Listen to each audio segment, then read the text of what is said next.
Hello everyone, Satyanarayan Tagore institute में आप सभी का स्वागत है। तो हम संघीय कार्यपालिका को पढ़ रहे थे।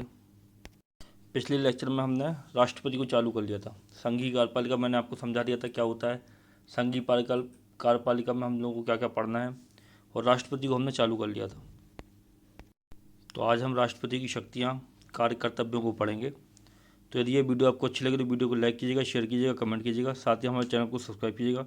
आप हमारे टेलीग्राम ग्रुप से भी जुड़ सकते हो। टेलीग्राम ग्रुप की लिंक इस वीडियो के डिस्क्रिप्शन बॉक्स में दी हुई है। तो चलिए लेक्चर की शुरुआत करते हैं। तो देखो, कल हमने राष्ट्रपति को चालू कर लिया था। हमने पदाब्दी, महाभियोग वगैरह उसके ऊपर पढ़ लिया था।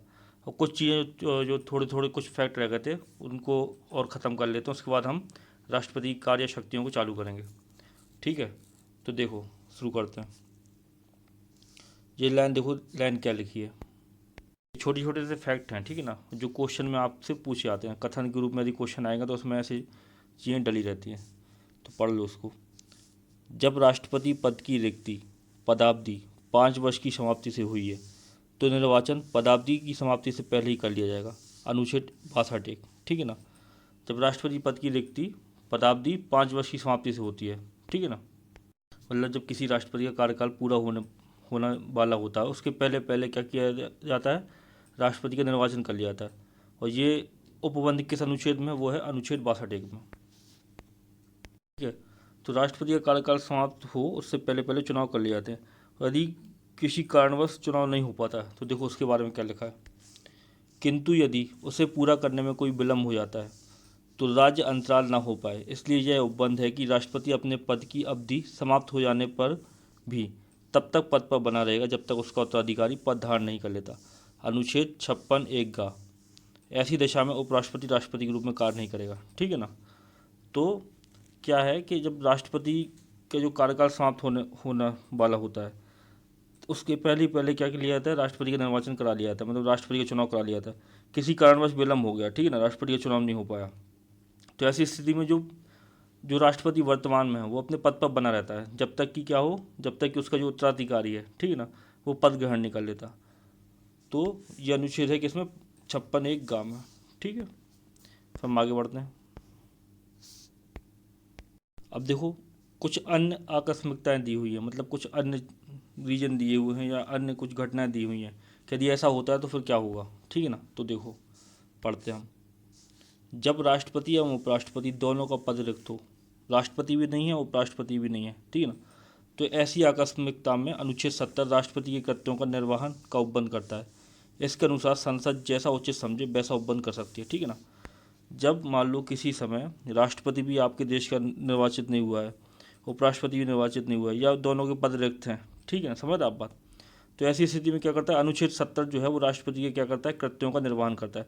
तो अनुच्छेद 70 संसद को पावर देता है कि वह जैसा उचित समझे वैसा उपबंध कर सकती है। ठीक है, तो इसलिए संसद ने क्या किया, एक अधिनियम बनाया। ठीक है, तो देखो वो हम पढ़ेंगे। देखो फिर से देख लो, जब राष्ट्रपति एवं उपराष्ट्रपति दोनों का पद रिक्त हो तो ऐसी आकस्मिकता में अनुच्छेद 70 राष्ट्रपति के कृत्यों का निर्वहन करता है, राष्ट्रपति के कृत्यों के निर्वहन का उपबंध करता है। इसके अनुसार संसद जैसा उचित समझे वैसा उपबंध कर सकती है। इसी उद्देश्य से संसद ने राष्ट्रपति उत्तराधिकार अधिनियम 1969 ईस्वी पारित किया है। ठीक है, तो राष्ट्रपति उत्तराधिकार अधिनियम 1969 ईस्वी जो है वो संसद ने पारित किया है अनुच्छेद 70 के तहत। ठीक है ना, अनुच्छेद 70 में क्या है, अनुच्छेद 70 में जो सब लिखा ना कि जब राष्ट्रपति और उपराष्ट्रपति दोनों का पद रिक्त हो तो ऐसी आकस्मिकता में अनुच्छेद 70 क्या करता है, यही सब चीज़ें हैं। ऐसी आकस्मिकता में अनुच्छेद 70 राष्ट्रपति के कृत्यों के निर्वहन का उपबंध करता है। तो संसद अपने अनुसार कुछ नियम बना सकती है इसके लिए। ठीक है, तो उसके पालन में संसद ने ये नियम बनाया है, राष्ट्रपति उत्तराधिकार अधिनियम 1969 ईस्वी। ठीक है, फिर देखो राष्ट्रपति उत्तराधिकार अधिनियम 1969 ईस्वी यह उपबंधित करता है कि यदि उपराष्ट्रपति भी किसी कारणवश उपलब्ध नहीं है तो उच्चतम न्यायालय का मुख्य न्यायाधीश या उसके नहीं रहने पर इस न्यायालय का वरिष्ठतम न्यायाधीश जो उस समय उपलब्ध हो राष्ट्रपति के कार्यों को संपादित करेगा। मतलब यदि राष्ट्रपति उपस्थित नहीं है तो उपराष्ट्रपति संभालेगा, उपराष्ट्रपति भी उपस्थित नहीं है तो फिर उच्चतम न्यायालय का मुख्य न्यायाधीश, या उच्चतम न्यायालय का मुख्य न्यायाधीश भी उपस्थित नहीं है तो फिर उच्चतम न्यायालय का कोई भी वरिष्ठ न्यायाधीश राष्ट्रपति का पदभार संभालेगा। समझ आप बात, तो ये चीज़ लिखी है। फिर हम आगे देखते हैं। फिर देख लो राष्ट्रपति के वेतन भत्ते, राष्ट्रपति का वेतन कितना होता है। ठीक है, राष्ट्रपति का मासिक वेतन 5 लाख रुपए है। ठीक है। इसके अलावा उन्हें आजीवन फ्री मेडिकल, आवास और इलाज की सुविधा समेत अन्य भत्ते मिलते हैं। ठीक है। तो राष्ट्रपति का मासिक वेतन कितना है? 5 लाख रुपए है। इसके अलावा क्या होता है? उनको आजीवन फ्री मेडिकल, आवास एवं इलाज की सुविधा समेत अन्य भत्ते मिलते हैं। राष्ट्रपति का वेतन जो होता है वो आयकर से मुक्त होता है। ठीक ना, राष्ट्रपति का वेतन क्या होता है? आयकर से मुक्त होता है।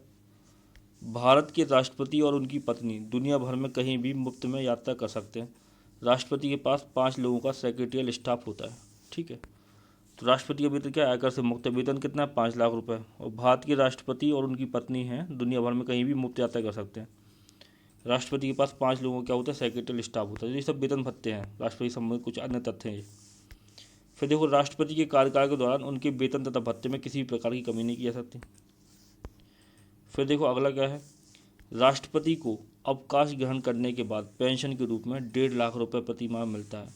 साथ ही स्टाफ पर खर्च करने के लिए 60,000 रुपये महीने अलग से दिए जाते हैं। मतलब 1.5 लाख रुपए तो पेंशन मिलती है, साथ ही साथ 60,000 रुपये महीने अलग से दिए जाते हैं राष्ट्रपति को। आगे बात में अब हम चालू कर रहे हैं राष्ट्रपति की शक्तियाँ या कार्य। ठीक है।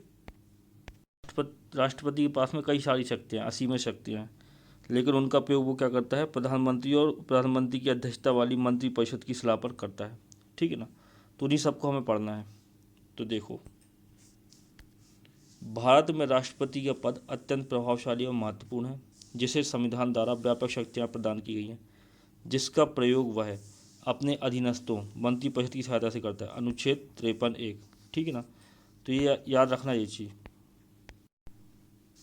कि राष्ट्रपति का पद क्या है? अत्यंत प्रभावशाली और महत्वपूर्ण है। संविधान द्वारा उसको व्यापक शक्तियाँ दी गई हैं, लेकिन राष्ट्रपति अपनी शक्तियों का उपयोग क्या करता है? मंत्रिपरिषद की सलाह पर करता है। ये उपबंध किस अनुच्छेद में है? तो ये उपबंध है अनुच्छेद 53(1) में। ठीक है ना। इन अनुच्छेदों को याद रखना आप, जो पूछे आते हैं। अब हम चालू कर रहे हैं शक्तियाँ कार्य को। तो देखो, पहला कार्य क्या है राष्ट्रपति का? नियुक्ति संबंधी अधिकार या नियुक्ति संबंधी कार्य या नियुक्ति संबंधी कर्तव्य या नियुक्ति संबंधी शक्ति, एक ही चीज़ है वो। यहाँ पे मैं अधिकार लिख दूँ तो भी गलत नहीं होगा, समझ रहे आप? अधिकार, तो अधिकार हो गया आपका। ठीक है। और शक्ति हो गई आपकी, कार्य हो गई, वो सब एक ही चीज़ है। तो देखो, नियुक्ति संबंधी अधिकार कौन से हैं राष्ट्रपति के? भारत के प्रधानमंत्री की नियुक्ति करता है। प्रधानमंत्री की सलाह पर क्या करता है? मंत्रिपरिषद की नियुक्ति करता है। सर्वोच्च एवं उच्च न्यायालय के मुख्य न्यायाधीशों की नियुक्ति करता है। ठीक है। भारत के नियंत्रक एवं महालेखा परीक्षक की नियुक्ति करता है। राज्यों के राज्यपाल की नियुक्ति करता है। मुख्य चुनाव आयुक्त एवं अन्य चुनाव आयुक्त की नियुक्ति करता है। भारत के महान्यायवादी की नियुक्ति करता है। राज्यों के मध्य समन्वय के लिए अंतर्राज्यीय परिषद के सदस्यों की नियुक्ति करता है। संघीय लोक सेवा आयोग के अध्यक्ष और अन्य सदस्यों की नियुक्ति करता है। संघीय क्षेत्रों के मुख्य आयुक्तों की नियुक्ति करता है। वित्त आयोग के सदस्यों की नियुक्ति करता है। भाषा आयोग के सदस्यों की नियुक्ति करता है। पिछड़ा वर्ग आयोग के सदस्यों की नियुक्ति करता है। अल्पसंख्यक आयोग के सदस्यों की नियुक्ति करता है। भारत के राजदूत तथा अन्य राजनयिकों की नियुक्ति करता है। अनुसूचित क्षेत्रों के प्रशासन के संबंध में रिपोर्ट देने वाले आयोग के सदस्यों की नियुक्ति करता है। ठीक है। तो मैंने सारे लिख दिए लगभग। ठीक है ना। इनको आपको अच्छे से पढ़ लेना है एक बार कि किन किन की नियुक्ति राष्ट्रपति करता है। ठीक है। और ये क्वेश्चन आते हैं। ठीक है ना। ऐसे क्वेश्चन आते हैं कि निम्नलिखित में से किसकी नियुक्ति नहीं करता है राष्ट्रपति, समझ रहा? तो आप अच्छे तरीके से देख लो किस किस की नियुक्ति करता है। ठीक है। ये मैंने सब लिख दिया। तो ये आपकी हुई क्या? नियुक्ति संबंधी उसके अधिकार या नियुक्ति संबंधी उसकी शक्ति हो गई। समझ रहे आप बात को? फिर देखो, उसकी अगली शक्ति है विधायी शक्ति। ठीक है। अब हम विधायी शक्ति को पढ़ेंगे। नियुक्ति संबंधी शक्ति मैंने आपको पढ़ा दी है। ठीक है ना। आप देख लेना, सब मैंने लिख दिया है पूरा। आप देख लेना किस किस की नियुक्ति वो करता है, और आपको दिमाग में रखना है, ध्यान रखना है इन चीज़ों को। ठीक है। फिर देखो, विधायी शक्तियाँ। राष्ट्रपति संसद का क्या होता है? अभिन्न अंग होता है। इससे निम्न विधायी शक्तियाँ प्राप्त होती हैं। अब देखो, शक्तियाँ पढ़ रहे हैं हम। संसद के सत्र को आहूत करने, सत्रावसान करने तथा लोकसभा को भंग करने संबंधी अधिकार। ठीक है ना। तो संसद के सत्र को क्या करता है? वो आहूत करता है, उसका सत्रावसान करता है, और लोकसभा को भंग करने का उसको क्या है? अधिकार है। यदि प्रधानमंत्री लोकसभा को भंग करना चाहते हैं, ठीक है ना, तो वो लोकसभा को भंग कर सकता है उनकी सलाह पर। ठीक है। फिर संसद के एक सदन में या एक साथ सम्मिलित रूप से दोनों सदनों में अभिभाषण करने की शक्ति। ठीक है ना। राष्ट्रपति का अभिभाषण होता है समय समय पर। बजट पेश करने के पहले अभिभाषण होता है, तो समय समय पर क्या होता है? राष्ट्रपति का अभिभाषण होता है। तो वो क्या करते हैं? अपना अभिभाषण देते हैं, मतलब अपना वक्तव्य देते हैं। ठीक है। फिर देखो, लोकसभा के लिए प्रत्येक साधारण निर्वाचन के पश्चात प्रथम सत्र के प्रारंभ में और प्रत्येक वर्ष के प्रथम सत्र के आरंभ में सम्मिलित रूप से संसद के में अभिभाषण करने की शक्ति। ठीक है, जब भी लोकसभा चुनाव होते हैं उसके बाद जब प्रथम सत्र होता है संसद का, तो उसमें वो अभिभाषण देता है। और हर साल जब प्रथम सत्र शुरू होता है संसद का, तो उसमें भी वो अभिभाषण देता है। ये हम विधायी शक्तियाँ पढ़ रहे हैं, ठीक है ना। फिर देखो अगली शक्ति क्या है। संसद द्वारा पारित विधेयक राष्ट्रपति के अनुमोदन के बाद ही कानून बनता है। ठीक है ना, जो संसद जो विधेयक पारित करती है, जब तक उस पर राष्ट्रपति के साइन नहीं होते हैं तब तक वो कानून नहीं बनता है।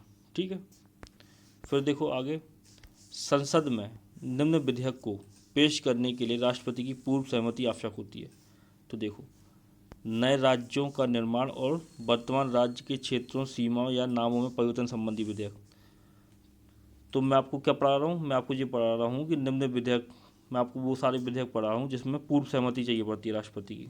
ठीक ना, मतलब राष्ट्रपति की पूर्व सहमति चाहिए उनको पेश करने से पहले संसद में पढ़ा रहा हूँ। तो देखो उसमें पहला कौन सा है, कौन कौन से विधेयक ऐसे जिसमें पूर्व सहमति चाहिए राष्ट्रपति की। ठीक है ना, तो देखो पहला है नए राज्यों का निर्माण और वर्तमान राज्य के क्षेत्रों, सीमाओं या नामों में परिवर्तन संबंधी विधेयक।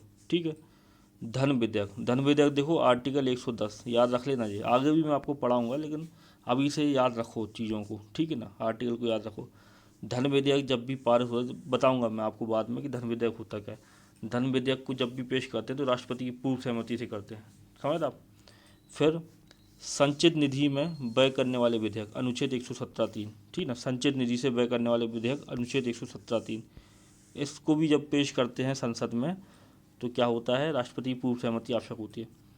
ऐसे कराधान पर जिसमें राज्य हित जुड़े हैं प्रभाव डालने वाले विधेयक, ऐसे कोई भी विधेयक, ठीक है ना, जिसमें कराधान लगाया गया है, जिसमें राज्य हित जुड़े हैं, तो उस विधेयक पर भी पूर्व सहमति चाहिए राष्ट्रपति की उसको पेश करने से पहले। ठीक है, फिर देखो राज्यों के बीच व्यापार, वाणिज्य और समागम पर निबंधन लगाने वाले विधेयक, राज्यों के बीच व्यापार, वाणिज्य और समागम पर निबंधन लगाने वाला कोई विधेयक यदि संसद में पेश कर किया जाता है तो राष्ट्रपति की क्या चाहिए, पूर्व अनुमति चाहिए, अनुच्छेद 304 के तहत। ठीक है, यदि किसी साधारण विधेयक पर दोनों सदनों में कोई असहमति है तो उसे सुलझाने के लिए राष्ट्रपति दोनों सदनों की संयुक्त बैठक बुला सकता है, अनुच्छेद 108 के तहत। ठीक है, अनुच्छेद 108 याद रखना, अनुच्छेद 108 है कैसे संबंधित, संयुक्त बैठक से संबंधित।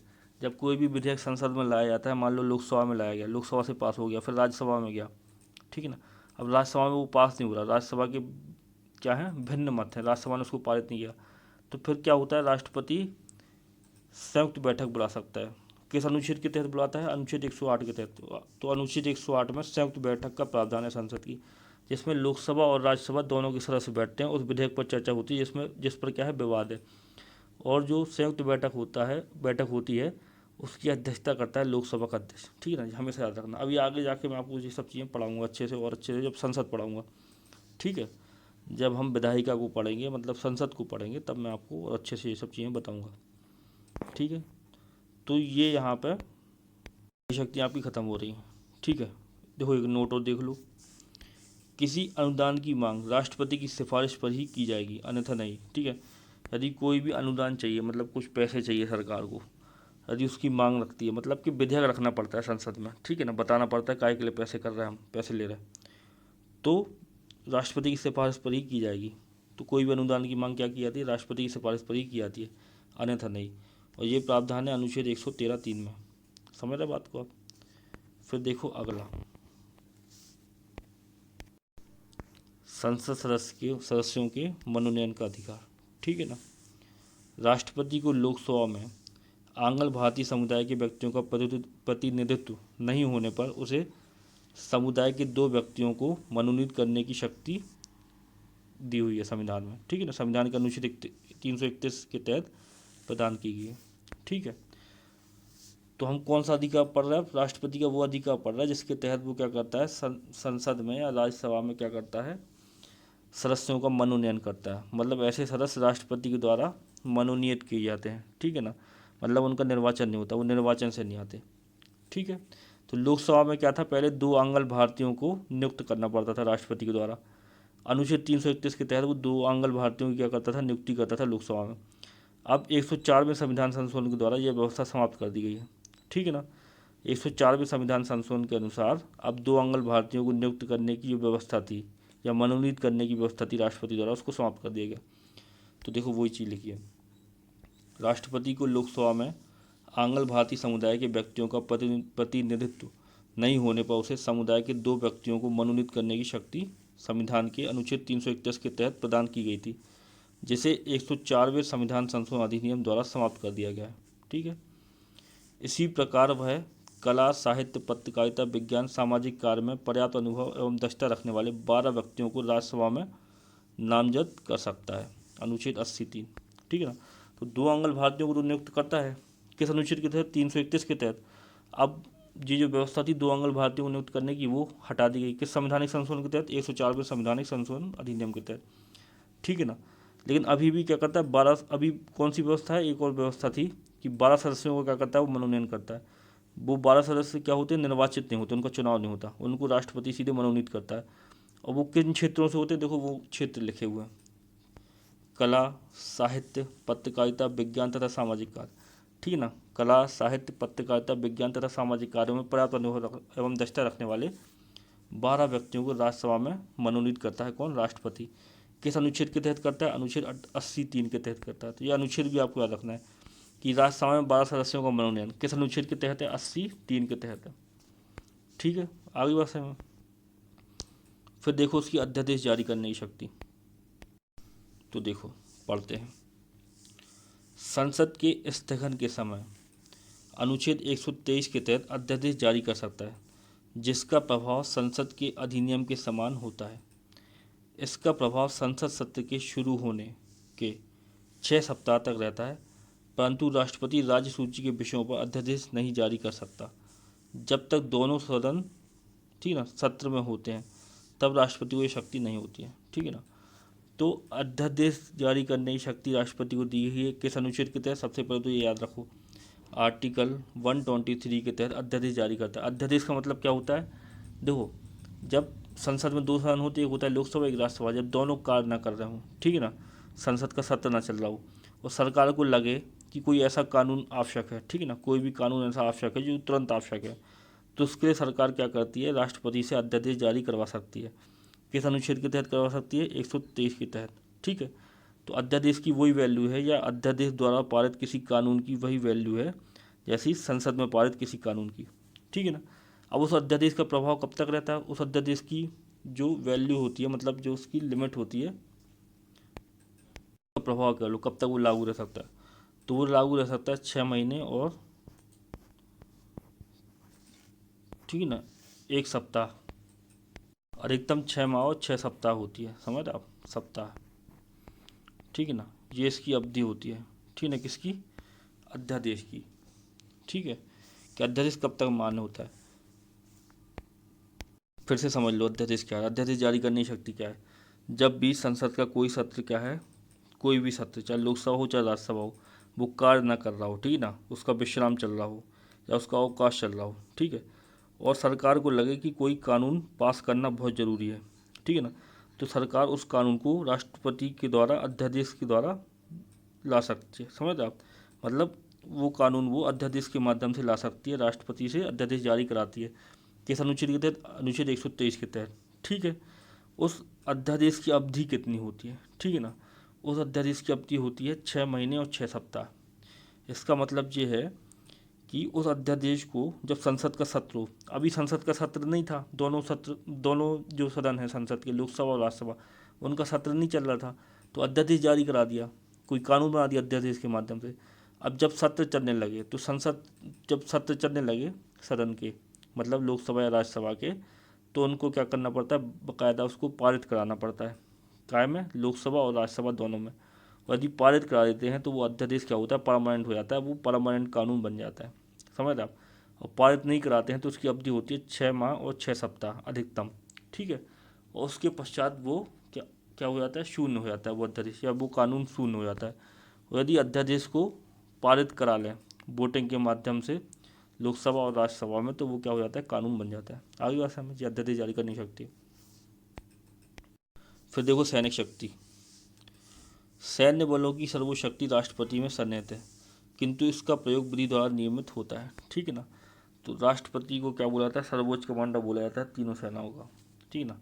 वास्तविकता में होते हैं प्रधानमंत्री जी, जो प्रधानमंत्री होता है वो होता है, उसके पास होती है पावर, लेकिन राष्ट्रपति को ऐसा बोला जाता है कि वो सैन्य कमांडर है तीनों सेनाओं का। आ रही है समझ। फिर देखो राजनीतिक शक्ति, दूसरे देशों के साथ कोई भी समझौता या संधि राष्ट्रपति के नाम से ही की जाती है।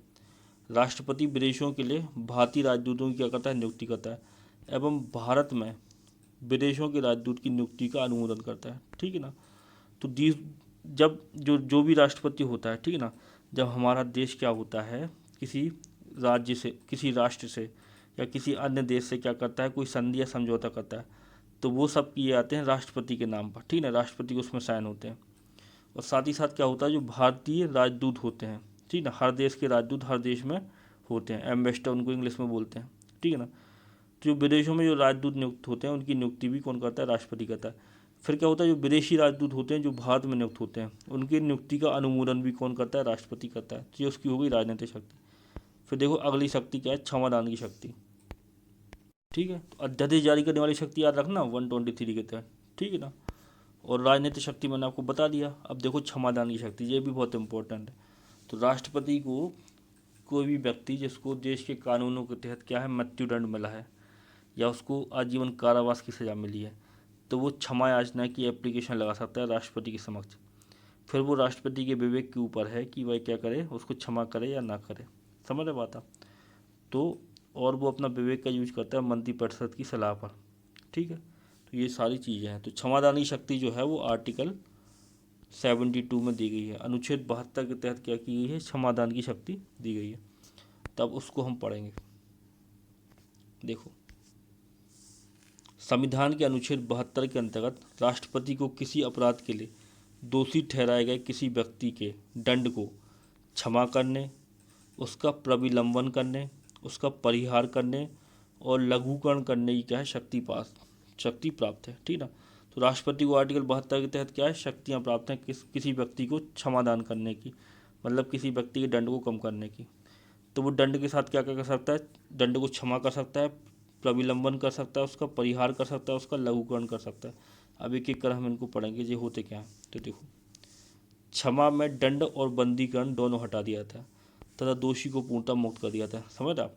जैसे आपको मृत्युदंड मिला है, ठीक है, आपको मृत्युदंड मिला है और यदि आपको राष्ट्रपति से क्षमा मिलती है, ठीक है ना, तो राष्ट्रपति से क्षमा मिलेगी तो आपको मृत्युदंड को समाप्त कर दिया जाएगा, आपको पूर्णतः मुक्त कर दिया जाएगा, आपको कारावास भी नहीं दिया जाएगा, समझ आप। कुछ नहीं, आपकी सारी जितनी भी सज़ा है वो माफ़ कर दी जाएगी, उसको बोलते क्षमा, ठीक है। फिर देखो लघुकरण का मतलब क्या होता है, लघुकरण में दंड के स्वरूप को बदलकर कम कर दिया था। जो दंड का स्वरूप होता है उसको बदलकर क्या कर दिया था, कम कर दिया था। जैसे मृत्यु दंड का लघुकरण कर कठोर या साधारण कारावास में परिवर्तित करना, समझ आप। लघुकरण का मतलब होता है कि जो आपका दंड का स्वरूप है, जैसे आपको कठोर कारावास मिला है, ठीक है ना, या आपको मृत्युदंड मिला है, तो क्या करेंगे, उसका स्वरूप चेंज हो जाएगा। यदि मृत्युदंड मिला है तो मृत्युदंड मतलब होता है आपको फांसी पर लटका दिया जाएगा।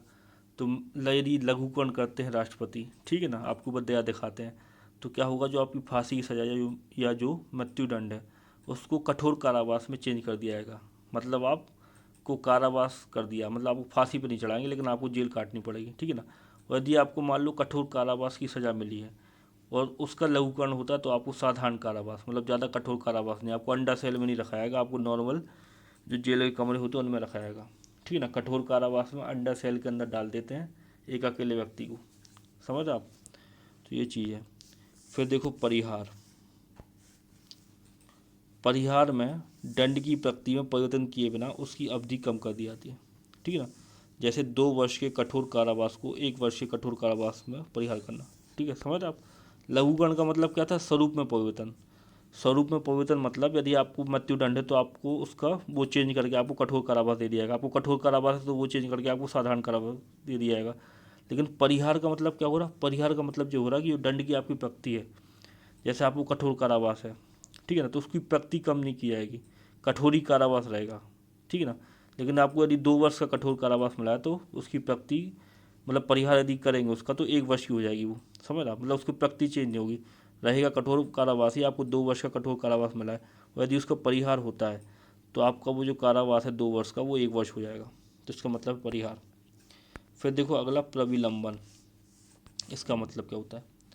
प्रविलंबन में किसी दंड पर, विशेषकर मृत्यु दंड पर रोक लगाना है ताकि दोषी व्यक्ति क्षमा याचना कर सके, ठीक है ना। प्रविलंबन का मतलब होता है आपको फांसी होने वाली है कल, ठीक है ना, और आप क्षमा याचना नहीं कर पाए, आपको एप्लीकेशन लगानी थी क्षमा याचना की राष्ट्रपति के पास, तो प्रविलंबन कर दिया था, मतलब आपकी जो फांसी कल होनी थी उसको टाल दिया था कुछ समय के लिए, जिसमें आप क्या कर सको, एप्लीकेशन लगा सको राष्ट्रपति के पास क्षमा याचना की कि हमें माफ़ कर दो, मृत्युदंड ना मिले आपको, इसलिए, ठीक है। तो ये होता है प्रविलंबन। फिर देखो एक और चीज़ है विराम। विराम क्या है? विराम में किसी दोषी के सज़ा को विशेष स्थिति में कम कर दिया जाता है, जैसे गर्भवती स्त्री की सज़ा को कम कर देना। समझ आप बात को? विराम का मतलब है यदि कोई भी दोषी व्यक्ति जो है उसकी सज़ा को क्या कर दिया जाता है, कम कर दिया जाता है किसी विशेष स्थिति में। जैसे कोई गर्भवती स्त्री है तो उसको सज़ा कम दी जाती है, जिससे उसको जो गर्भ में जो बच्चा है उस पर इफेक्ट ना पड़े। आ रही बात समझ आपको? तो ये थी क्षमादान की शक्ति, ठीक है ना। अभी और भी पढ़ना क्षमादान की शक्ति में।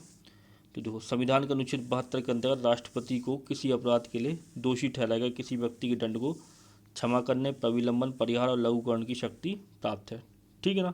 फिर उनको मैंने सब आपको बता दिया कि क्षमा का मतलब क्या होता है, लघुकरण का मतलब क्या होता है, परिहार का मतलब क्या होता है, प्रविलंबन का मतलब क्या होता है, विराम का मतलब क्या होता है, ये सारी चीज़ें मैंने आपको बता दी। अब आगे बढ़ते हैं, ठीक है। फिर देखो नोट, जब क्षमादान की पूर्व याचिका राष्ट्रपति ने रद्द कर दी है तो दूसरी याचिका नहीं दायर की जाती।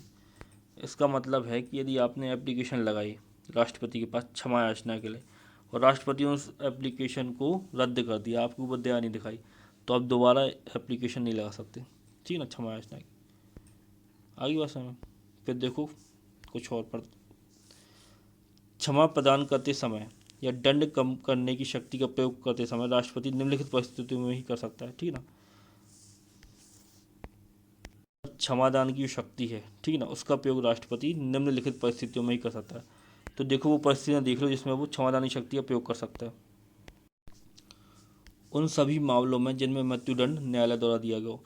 न्यायालय द्वारा यदि आपको मृत्युदंड दिया है तो आप जो तो राष्ट्रपति क्या कर सकता है, आपको क्षमा कर सकता है, ठीक है ना। उन मामलों में जिनमें किसी व्यक्ति को केंद्रीय कानून के अंतर्गत दंडित किया गया, जो केंद्रीय कानून है उनके अंतर्गत यदि आपको दंड मिला है तो आपको क्षमादान मिल सकता है राष्ट्रपति द्वारा। उन मामलों में जिसमें दंड सैन्य न्यायालय द्वारा दिया गया हो तो भी आपको क्षमा याचना आप कर सकते हो, आपको क्षमादान मिल सकता है, ठीक है ना। तो ये परिस्थितियाँ थी जिसमें आपको क्या हो सकता, मतलब जिसमें राष्ट्रपति अपनी शक्ति जो है उसकी क्षमादान की उसका प्रयोग कर सकता है। फिर देखो आगे, सुप्रीम कोर्ट ने वर्ष 1989 में केहर सिंह बनाम बहार संघ मामले में क्षमादान की शक्ति के संबंध में निम्न सिद्धांत प्रतिपादित किया। सुप्रीम कोर्ट में 1989 में क्या हुआ, एक मामला आया, वो मामला था केहर सिंह बनाम बहार सिंह मामला, और उसमें क्या किया उन्होंने, क्षमादान की शक्ति के संबंध में कुछ सिद्धांत दिए, ठीक। अब उन सिद्धांतों को हम पढ़ लेते हैं। तो देखो क्या बोला सुप्रीम कोर्ट ने, जो व्यक्ति राष्ट्रपति के समक्ष क्षमादान के लिए निवेदन करता है उसे राष्ट्रपति के समक्ष मौखिक सुनवाई का अधिकार नहीं है। मतलब यदि आप राष्ट्रपति से क्षमा याचना करते हो, ठीक है ना, तो आपको एप्लीकेशन लगानी पड़ेगी, उनसे एक याचिका लगानी पड़ेगी, लेकिन आपको राष्ट्रपति के सामने जाकर क्षमा याचना करने की वो नहीं, अनुमति नहीं है कि आप जाओ और मौखिक तौर पे बोलो कि आपको ये सज़ा मिली है या उनसे क्षमा की प्रार्थना करो। मौखिक तौर पर नहीं कर सकते आप, आपको एप्लीकेशन के माध्यम से करना पड़ेगा। फिर देखो, क्षमादान शक्ति का प्रयोग राष्ट्रपति के विवेकाधीन है, न्यायालय मार्गदर्शन का सिद्धांत निर्धारित करना आवश्यक नहीं समझता, ठीक है ना। तो न्यायालय ने बोला कि जो क्षमादान की शक्ति है वो राष्ट्रपति क्या है, विवेकाधीन है, राष्ट्रपति के ऊपर निर्भर करता है वो क्या फैसला लेते हैं, और न्यायालय इसमें मार्गदर्शन का सिद्धांत, मतलब न्यायालय कोई उनका मार्गदर्शन नहीं कर सकता इस मामले में। फिर देखो, राष्ट्रपति न्यायालय के निर्णय पर विचार करके उनसे भिन्न विचार अपनाने के लिए स्वतंत्र है। इसका मतलब है कि यदि आपको न्यायालय ने मृत्युदंड दिया है, ठीक है ना, तो राष्ट्रपति के पास जब क्षमा याचना के लिए कोई गया तो राष्ट्रपति क्या करते हैं, तो न्यायालय का क्या डिसीजन है, मृत्युदंड, तो राष्ट्रपति इससे भिन्न डिसीजन भी दे सकते हैं, वो मृत्युदंड को माफ़ कर सकते हैं। समझ आप, तो ये चीज़ लिखी है ये। फिर देखो अगला, इस शक्ति का प्रयोग केंद्रीय सरकार की सलाह पर किया जाएगा। समझ आप बात को, जो क्षमादान की शक्ति जो है राष्ट्रपति की, उसका प्रयोग राष्ट्रपति क्या करेगा, केंद्रीय सरकार की सलाह पर करेगा, केंद्र में जिसकी सरकार है उसकी सलाह पर करेगा। अगली बात समझ। फिर देखो अगली शक्तियाँ, तो कुछ देखो आपातकालीन शक्तियाँ। तो देखो आपातकाल जो है हमारे देश में 3 प्रकार के आपातकाल हैं, उसकी घोषणा जो है वो राष्ट्रपति करते हैं, ठीक है ना। उसको लगाने की सिफारिश कौन करता है? राष्ट्रपति शासन लगाने की सिफारिश करता है राज्यपाल, ठीक है ना। वित्तीय आपातकाल लगाने की या राष्ट्रीय आपातकाल लगाने की सिफारिश कौन करता है? मंत्रिपरिषद करती है। मंत्रिपरिषद को प्रधानमंत्री करते हैं, और प्रधानमंत्री और मंत्रिपरिषद के जो लिखित वो होता है, ठीक है, समझ आप, वो लिख कर देते हैं कि राष्ट्रीय आपातकाल लगाओ राष्ट्रपति को, तब राष्ट्रपति लगा सकते हैं आपातकाल, ठीक है, 44वें संवैधानिक संशोधन के अनुसार, ठीक है। मैंने संविधान संशोधन आपको पढ़ाए थे, आप देख लेना, ठीक है। तो देखो, आपातकालीन शक्तियाँ राष्ट्रपति की। बाह्य आक्रमण, युद्ध व सशस्त्र विद्रोह की स्थिति में राष्ट्रीय आपातकाल की घोषणा आर्टिकल 352, ठीक है। आर्टिकल 352 के तहत राष्ट्रपति क्या करता है? घोषणा करता है। तो राष्ट्रीय आपातकाल कायम है किस अनुच्छेद में? अनुच्छेद 352 में, याद रखना ये चीज़, ठीक है ना। अनुच्छेद 352 के तहत राष्ट्रपति जो होते हैं वो क्या करते हैं? राष्ट्रीय आपातकाल की घोषणा करते हैं। किन कारणों की वजह से? देखो वो कारण भी लिखे हुए हैं, किन कारणों की वजह से, ठीक है। तो बाह्य आक्रमण, युद्ध और सशस्त्र विद्रोह, ठीक है ना। ये जब मैं आपको संवैधानिक संशोधन पढ़ा रहा था तब मैंने आपको बताया था कि सशस्त्र विद्रोह जो शब्द है उसके स्थान पर पहले लिखा था कारण आंतरिक अशांति, ठीक है ना। राष्ट्रीय आपातकाल लगाने के 3 कारण लिखे थे, देखो आर्टिकल 352 में।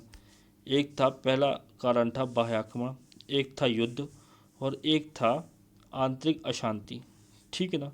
तो 44वां संवैधानिक संशोधन जब हुआ, 44वां कॉन्स्टिट्यूशनल अमेंडमेंट जब हुआ, तो उसके द्वारा जो आंतरिक अशांति शब्द लिखा हुआ था उसके स्थान पर क्या कर दिया गया? सशस्त्र विद्रोह शब्द जोड़ दिया गया। तो ये चीज़ याद रखना। फिर से मैं आपको याद दिला रहा हूँ थोड़ा सा, आप संवैधानिक संशोधन की वीडियो देख सकते हो, मैंने प्रमुख प्रमुख संवैधानिक संशोधन उसमें पढ़ा दिए। फिर देखो अगला अगला क्या है? राज्यों में संवैधानिक तंत्र विफल होने की स्थिति में राज्यपाल की रिपोर्ट पर राष्ट्रपति शासन, ठीक है ना, अनुच्छेद 356। तो राष्ट्रीय आपातकाल अलग है, वो पूरे राष्ट्र में लग जाता है, और राष्ट्रपति शासन जो है वो किसी राज्य में लगता है, किसी क्षेत्र विशेष में लगता है। तो किसी राज्य में राष्ट्रपति शासन तब लगता है जब राज्यपाल क्या करता है? ऐसी रिपोर्ट राष्ट्रपति को सौंपता है। फिर राष्ट्रपति क्या करता है? अनुच्छेद 356 के तहत आपके राष्ट्रपति शासन की क्या करता है? घोषणा करता है। फिर देखो वित्तीय आपातकाल, वित्तीय आपातकाल है अनुच्छेद 360 में, ठीक है, आ रही भाषा में। तो वित्तीय आपातकाल की घोषणा भी राष्ट्रपति करते हैं केंद्र सरकार की सलाह पर। अनुच्छेद 360 में वित्तीय आपातकाल दिया हुआ है, ठीक है। तो ये सारे आर्टिकल आप याद रखना। अनुच्छेद 352 में राष्ट्रीय आपातकाल है, अनुच्छेद 356 में राष्ट्रपति शासन है, वित्तीय आपातकाल जो है वो अनुच्छेद 360 में। आगे मैं आपको ये पढ़ाऊँगा भी, ठीक है। तो आज के लेक्चर में यहीं तक करते हैं, ठीक है। कल मैं आपको कुछ अन्य जो आपकी शक्तियाँ हैं राष्ट्रपति की वो कराऊंगा, साथ ही साथ हम उपराष्ट्रपति को भी कल चालू कर लेंगे। तो आज के लेक्चर का यहीं अंत करते हैं, कल फिर मिलेंगे नए लेक्चर के साथ में। धन्यवाद।